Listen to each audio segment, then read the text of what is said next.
Breaking news. Umred नगर परिषद में BJP की बड़ी राजनीतिक हलचल। भारतीय जनता पार्टी की नगराध्यक्ष पद की उम्मीदवार प्राजक्ता रोहित कारू ने आज अपना नामांकन दाखिल कर दिया। सबसे खास बात, प्राजक्ता कारू के साथ 27 अन्य सदस्यों ने भी नामांकन भरकर बीजेपी की मजबूती और संगठनात्मक ताकत का प्रदर्शन किया। नामांकन स्थल पर भारी संख्या में कार्यकर्ताओं की मौजूदगी, समर्थन के नारे और उत्साहपूर्ण माहौल ने उमरेड का राजनीतिक तापमान बढ़ा दिया है। राजनीतिक विश्लेषकों के अनुसार भाजपा की इस जबरदस्त एंट्री के बाद उमरेड नगर परिषद चुनाव में नए समीकरण बनते दिखाई दे रहे हैं। नामांकन दाखिल करने के बाद प्राजक्ता रोहित कारू ने जनता से अपील की, उमरेड के संपूर्ण विकास और पारदर्शी प्रशासन के लिए हम पूरी तरह तैयार हैं। आप सभी का आशीर्वाद और समर्थन हमारे लिए सबसे बड़ी ताकत है। आइए जानते हैं पूरी खबर। नमस्कार, मी प्राजक्ता रोहित कारू। काल दिनांक 17 नोव्हेंबर 2025 रोजी मी भारतीय जनता पक्षाद्वारे नगराध्यक्ष पदासाठी अर्ज दाखल केलेला आहे। मी व माझे 27 नगरसेवक असे आम्ही सर्वांनी मिळून काल आमच्या अर्ज दाखल केलेला आहे।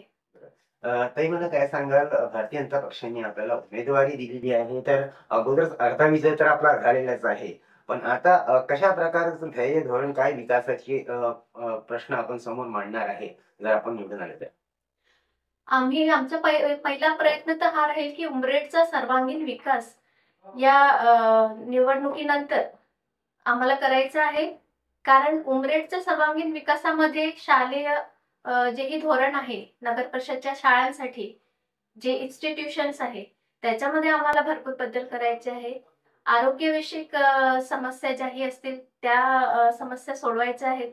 त्याच्यानंतर अंडरग्राउंड इलेक्ट्रिसिटी, आता सध्या सगळीकडे पोल वरूनच इलेक्ट्रिसिटी सप्लाय आहे, तर तो सप्लाय आम्हाला अंडरग्राउंड स्वरूपात इथे प्रोव्हाइड करायचा आहे। नागरिकांचं सक्षमीकरण कसं करता येईल, स्वच्छतेच्या, आरोग्याच्या, एकंदर उमरेडचा सर्वांगीण विकास हीच आमची प्राथमिकता राहील। महिला सशक्तीकरण करण्याकडे कशा प्रकारे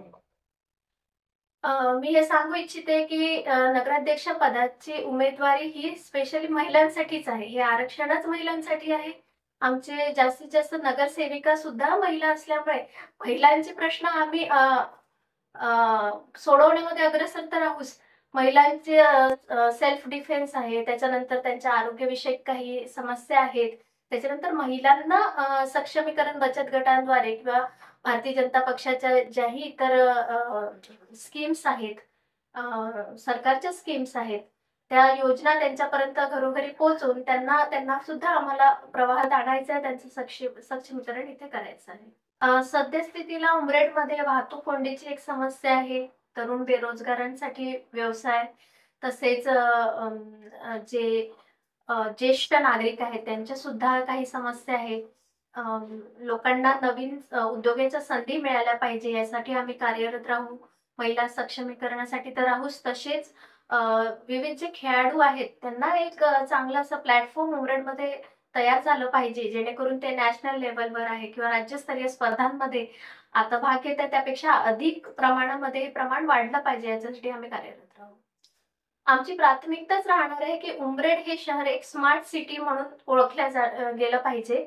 आपली नगरपालिका तसेच उमरेडचे जेही बाकी इन्स्टिट्यूट्स आहेत ते सगळेही आपल्याला म्हणजे आपण म्हणू शकतो की 5 स्टार नगरपालिका या पद्धतीने आपल्याला इथे बदल करून आणायचा आहे। जर जनतेने आपल्याला अध्यक्ष पदासाठी निवडून दिलं तर नेमकं जनतेसाठी काय एक मोलाचा वाटा आपला असणार आहे?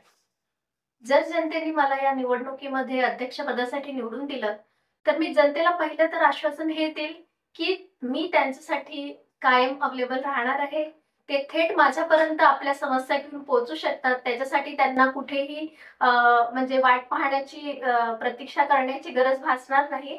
मी त्यांच्यासाठी कायम अवेलेबल असेल, जेणेकरून त्यांच्या समस्या लवकरात लवकर त्यांचं निरसन होऊ शकेल।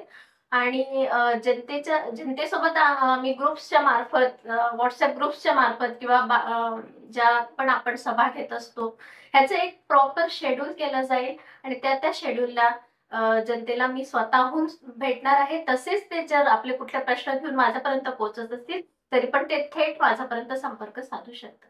आपले जे मतदार बंधू जे आपल्याला बघत आहे हे सुजाण नागरिक आहे, त्यांना काय प्रेमळ संदेश आपला असणार आहे? मी सर्वांना इथे आवाहन करू इच्छिते की लोकशाहीचा आदर करून प्रत्येकाने आपला मतदानाचं कर्तव्य बजावं. पहिली गोष्ट तर ती आहे.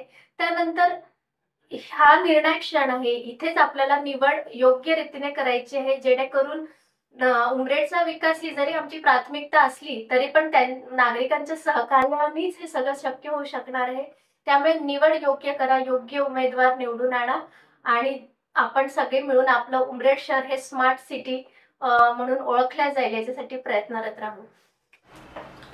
या ठिकाणी मी नागरिकांना आवाहन करते की भारतीय जनता पक्षाद्वारे मी नगराध्यक्ष पदासाठी मी प्राजक्ता रोहित कारू, तसेच आमचे 27 नगरसेवक, आम्हाला तुमचं बहुमूल्य असं मत द्या. चला तर मग उमरेडच्या विकासाला प्राधान्य देऊया आणि आपण सगळे मिळून उमरेड शहरामध्ये कमळ फुलवूया.